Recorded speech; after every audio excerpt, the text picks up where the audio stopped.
хубаво да се знае, че самите помпи са износоустойчиви и са изградени за непрекъсната работа и висока ефективност. Както казах, помпата или помпите съчетават многостъпална хидравлика с надежден потепаем двигател, осигурявайки постоянен дебит и оптимален напор дори при интензивна употреба.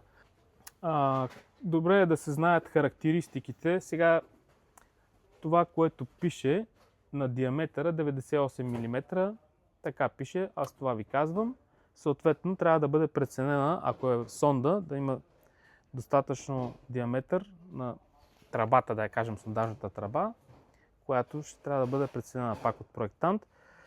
Цол и четвърт е диаметъра. Тук не е цол. Масовката в интерес на истината е на 1 цол, който ги ползва за широка употреба, за кладенци, особено за поливания много масово, защото под 7 метър от нивото на краката, да кажем, на земната повърхност, няма помпа дренажна, която да засмуче. Или те са единици. Всичко трябва да минава на тъй наречени дълбочинни помпи. Стандартно 2 години гаранция, монофазно и така нататък.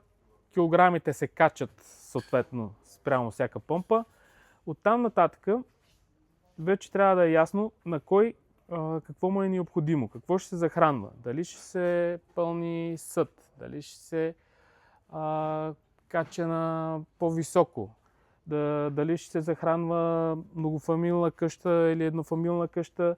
Това всичко е написано в характеристиките. Примерно това е 8,4 кубически метра в час. Това са 8400 литра. Това е един много сериозен дебит, смея да твърдя.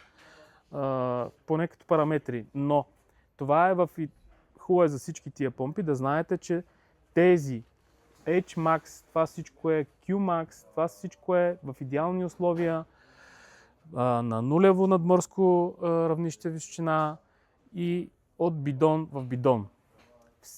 Всеки един параметър, т.е.